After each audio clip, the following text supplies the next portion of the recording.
What's up, y'all? How's it going? What's good? What's good, man? I'm just out here, man, ready for this Thursday night game. Who else is ready to go? Are you pumped? Let's get some Thursday night football, Yes, sir. baby. It's nice to have football back again, I gotta say. Oh, yeah. And it feels like it was preseason just yet. Yeah. We got a bit of background noise here. I think it might be somebody's YouTube player. Maybe just mute the YouTube player. Mm-hmm. All right, cool. Yeah, we're jumping into week 2 with a doozy of a matchup. We got the Eagles and the Vikings. Last year it was a big game, and the Eagles, I believe, lost to the Vikings, and we saw Jefferson actually go off. So I thought we could kick things off by kind of just talking about how things went last year and what your thoughts are going into this year. I think it was the opposite, man. I think it was the Eagles won last year. And it was the second game of the season, right? Yeah. Second game of the season, Eagles versus Vikings. It was 24-7. My apologies, brother. That's what I meant. Yeah, it was a 17-point game. That's right. Yeah, so it was 24-7 for the Eagles. They were playing lights out last year. Did a really good job running the ball. Did a really good job passing the ball as well. And played some shutdown defense. It was crazy last year. And I think it's kind of crazy that they're playing them in the second game this year too. Because that's what happened last time, right? So this is going to be a good game, man.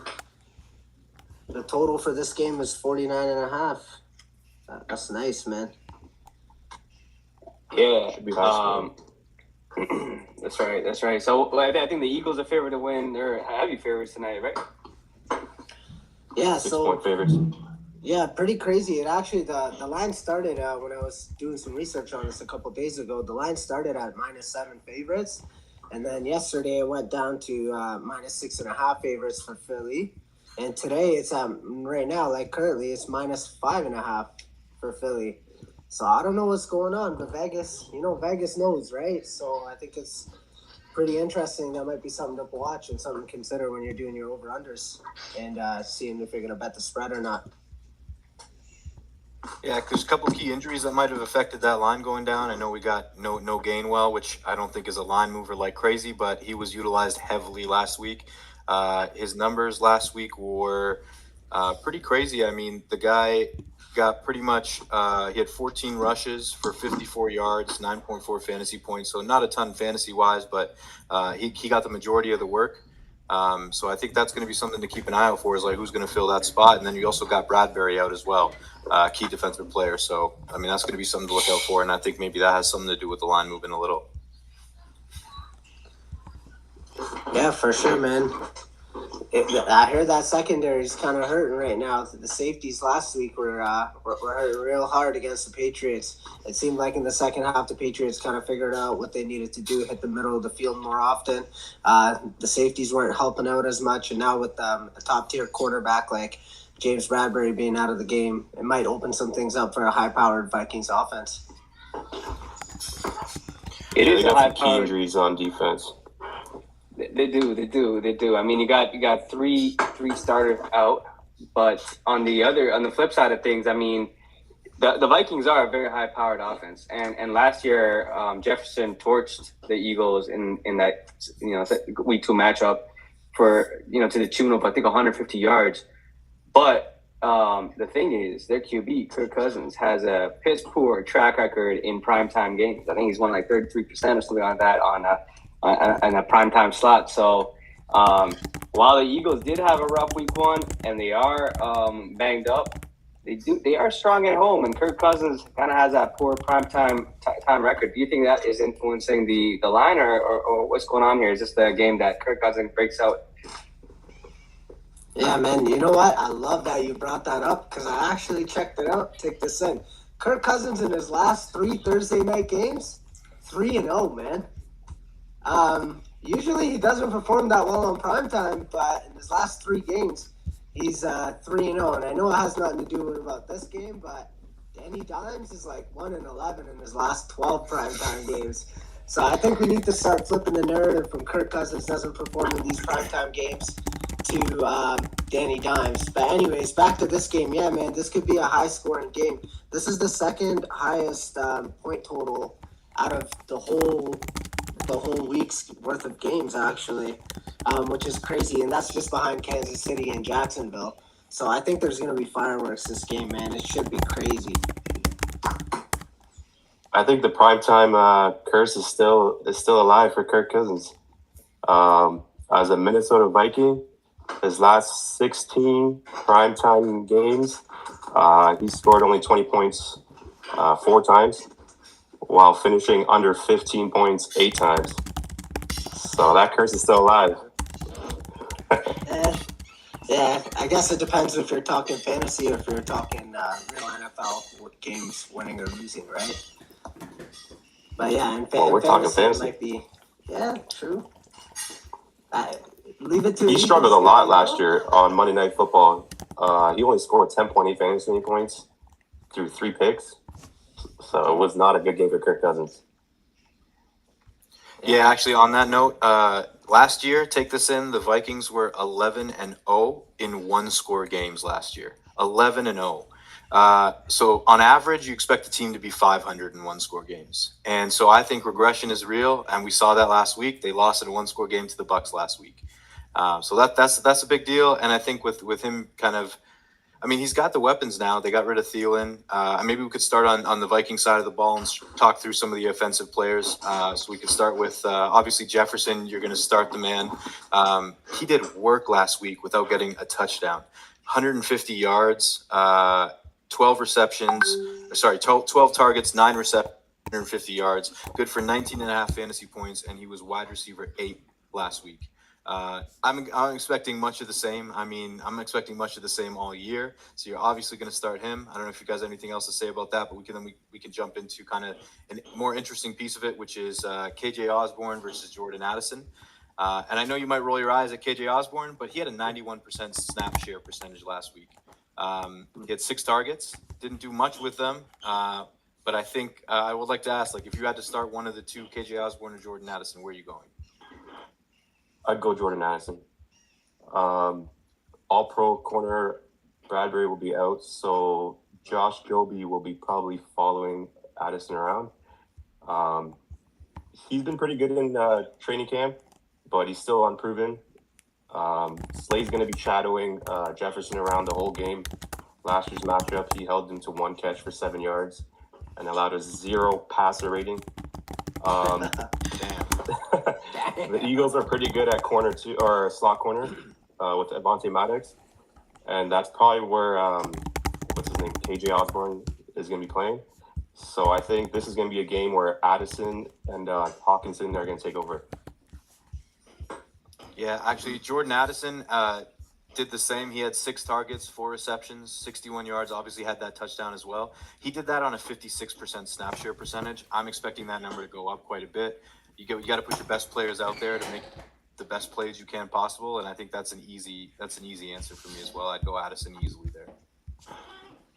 Yeah, man, I'm gonna have to agree with you guys with Addison. You know, he's just got that big playability, and just being able to do that in your first NFL game, being able to get a long touchdown, and blow by the defender. You know, maybe the coaching staff will see that. I know you have to have some sort of like loyalty to KJ Osborne because, like, you know, he's been there and he is a productive receiver. Maybe not in the fantasy realm, but to a football team, he is really important. But when you got a guy like Jordan Addison, who they spend a high draft pick on, you gotta assume he's gonna be out there to make those big plays, man. So yeah, I'd rather start Jordan Addison over KJ Osborne. Jordan Addison's actually projected for 8.1 half PPR fantasy points, and KJ Osborne is projected for 6. So even Sleeper has Jordan Addison as the better start between the two. Keeping to the Viking side of the ball, we could talk about their running backs, or the one running back that matters in this case, and that's Alex Madison. Last week, he put up 11.9 fantasy points in half PPR, good for RB18. He only had 11 rushes, but he had 15 opportunities altogether because he did get 4 targets. He ended up with 3 receptions, only for 10 yards.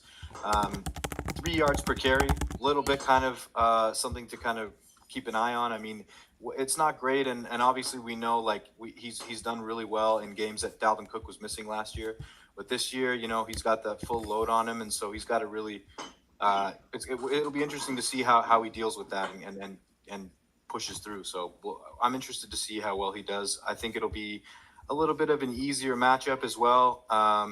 You know, instead of going against the Tampa Bay run defense, so it'll be a little bit better this way. I'm actually the opposite.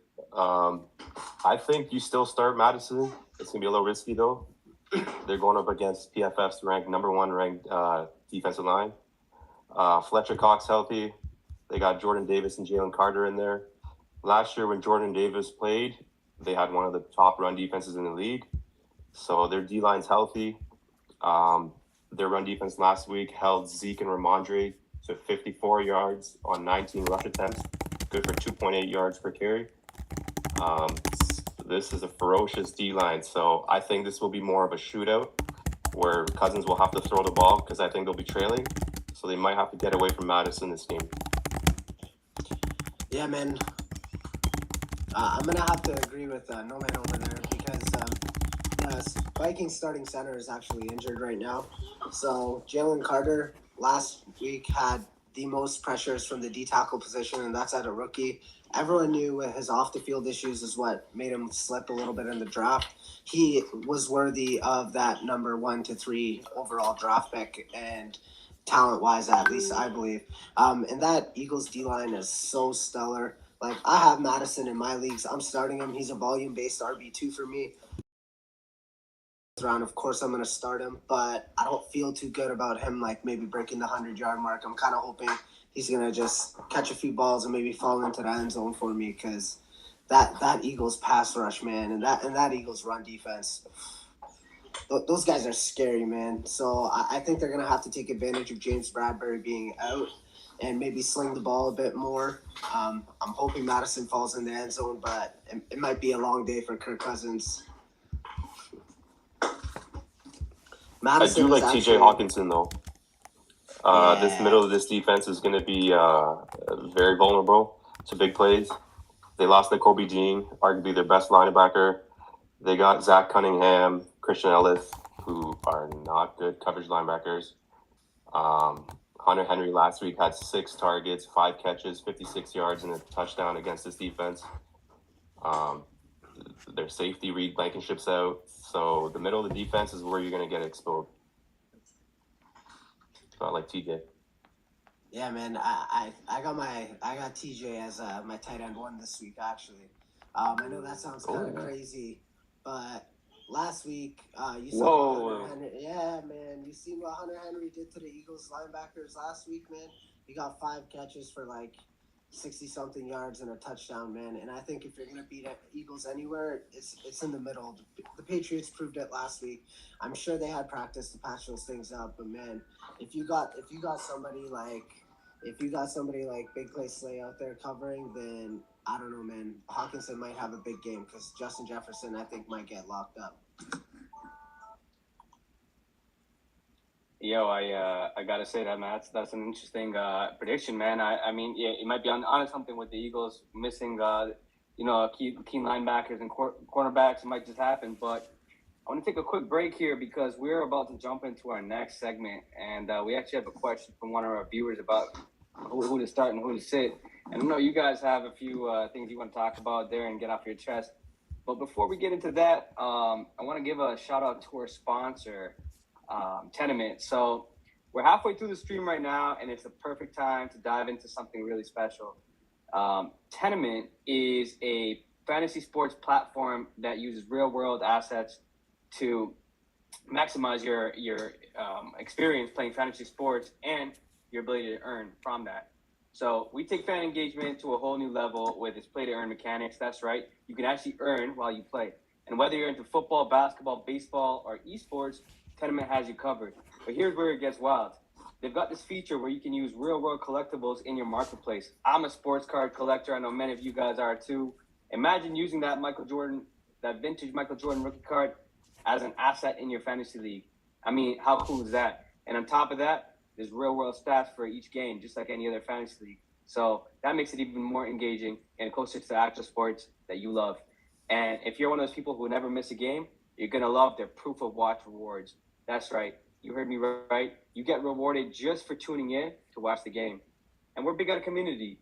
We host awesome virtual events and in real life events for fans to connect with other fans and with the players and the teams. So it's more than just a platform. It's an ecosystem for sports aficionados like us, the Game Day Goons.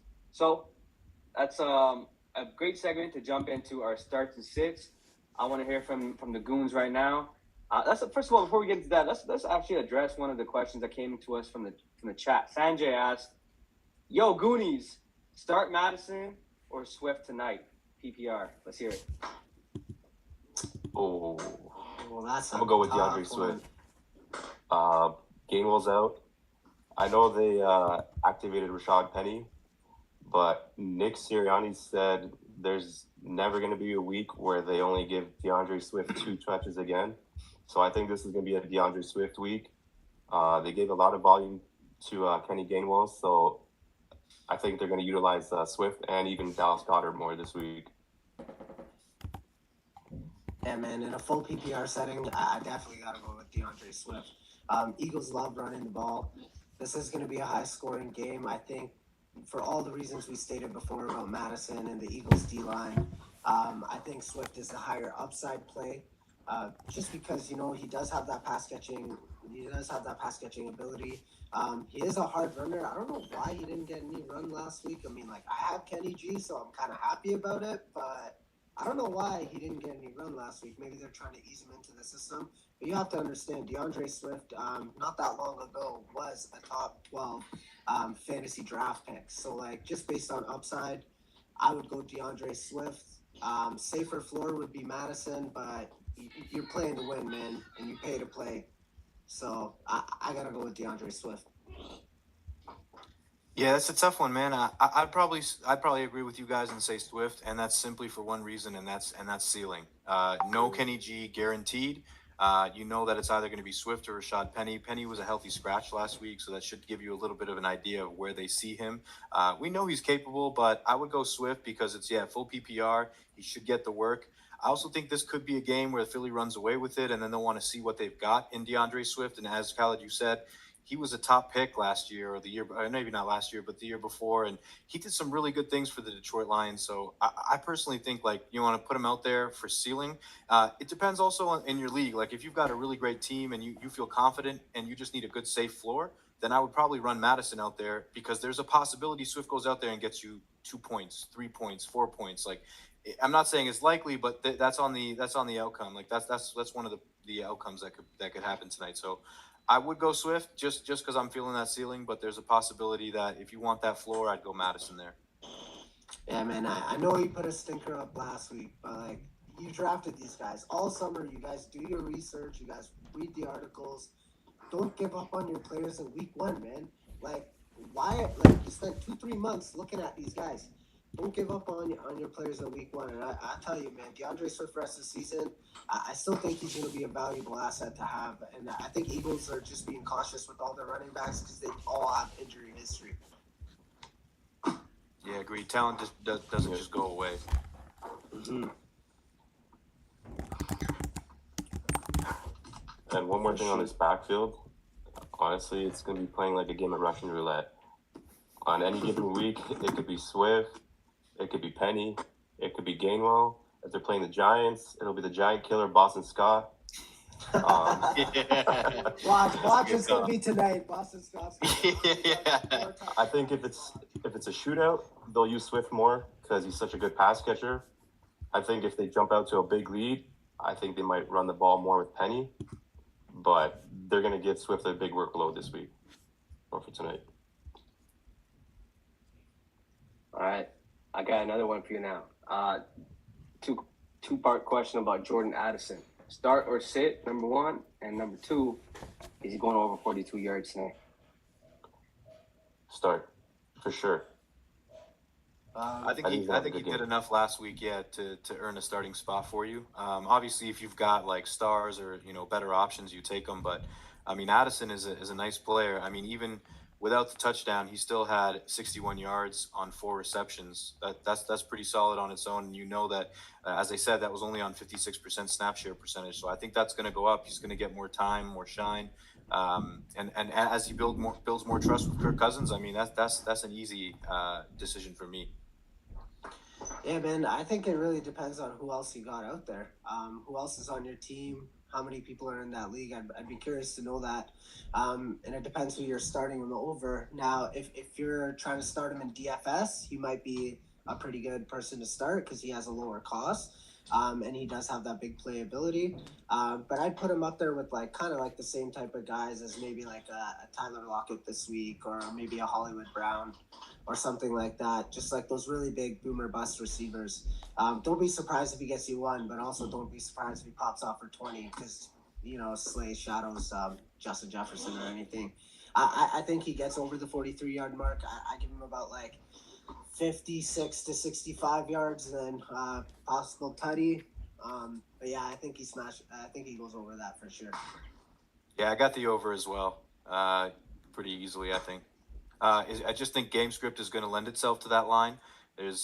Personally, I think Philly's going to get up ahead, and it's going to cause Kirk Cousins to have to throw the ball and the Vikings to throw the ball, and he's going to throw to the two guys that have made catches and delivered for him last week, and that's Jefferson, and I think definitely Addison as well. So I have a question.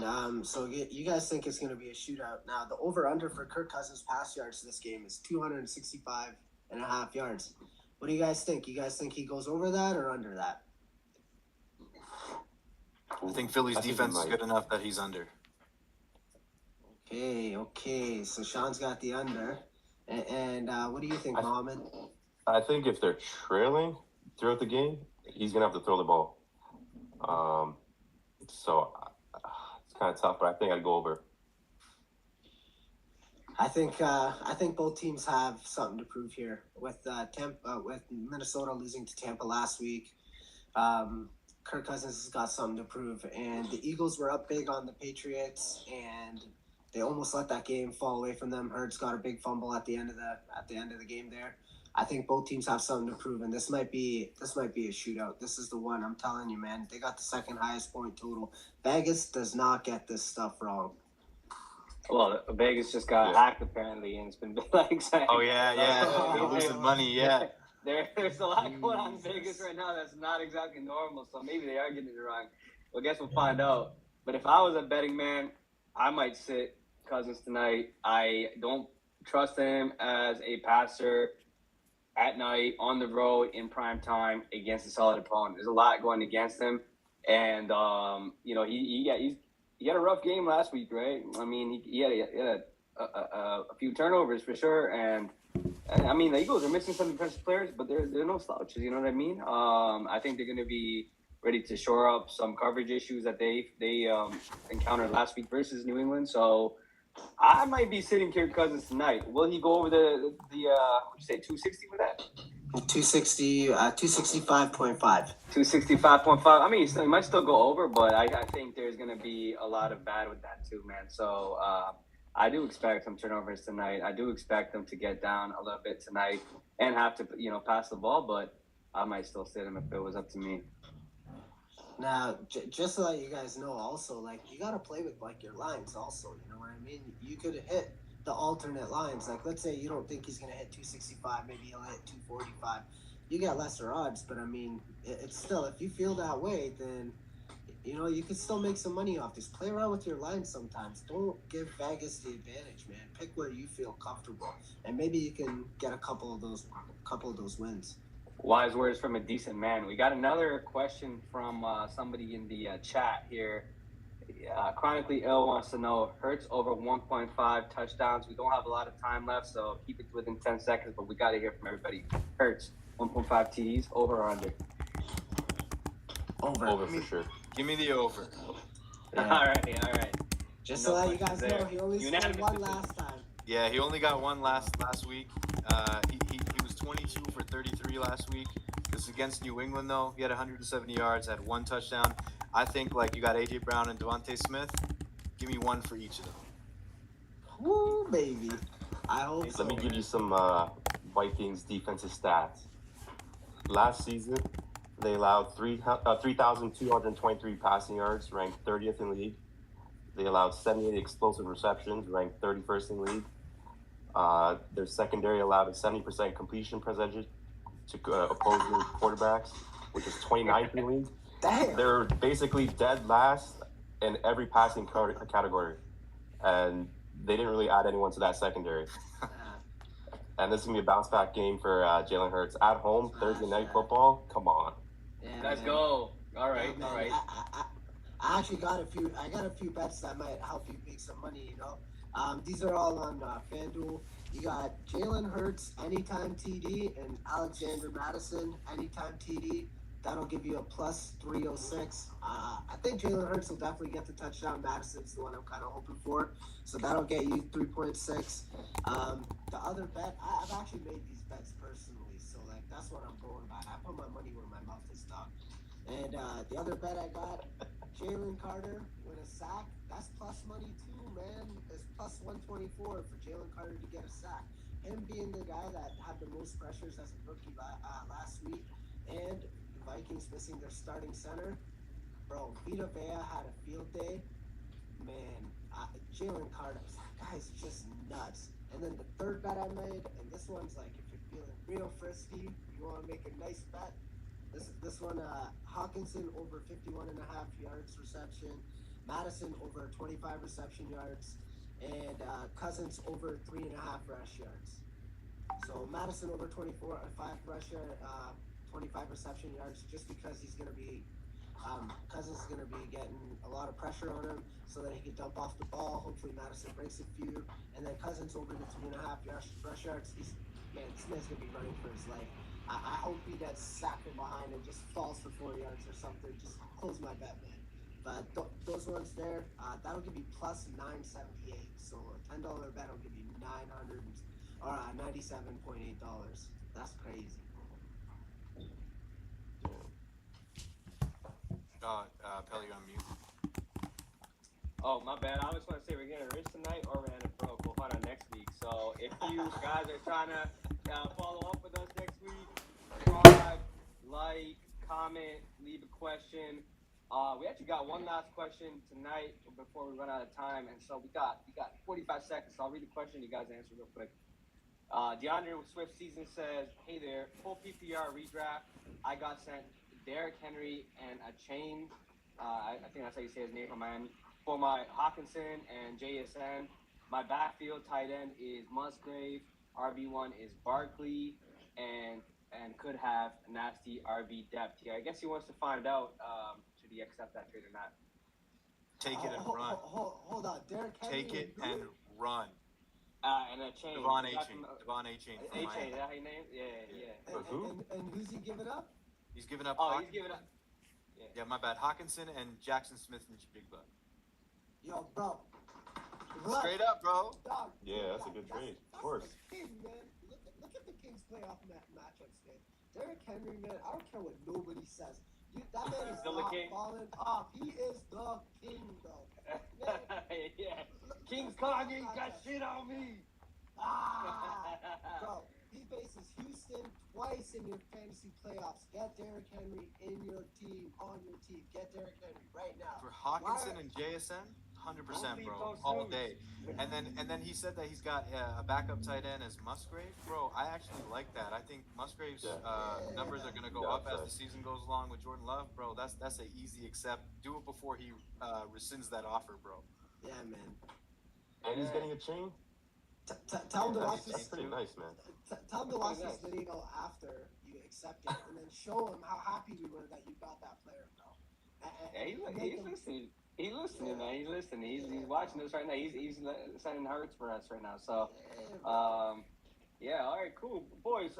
It's almost game time, so let's go pour ourselves something to drink, settle out on the couch, and make sure that we lock in those bets that Kyle just laid down for us. I think that's easy money. So, want to thank all the viewers for coming out tonight. Shout out to our sponsor, Tenement, and we're gonna be doing this on Thursday nights. on Sunday at brunch. You'll be able to get your football fix before the Sunday night starts. And real soon we'll be dropping some basketball content too. So stay tuned, guys. Thank you very much for tuning in.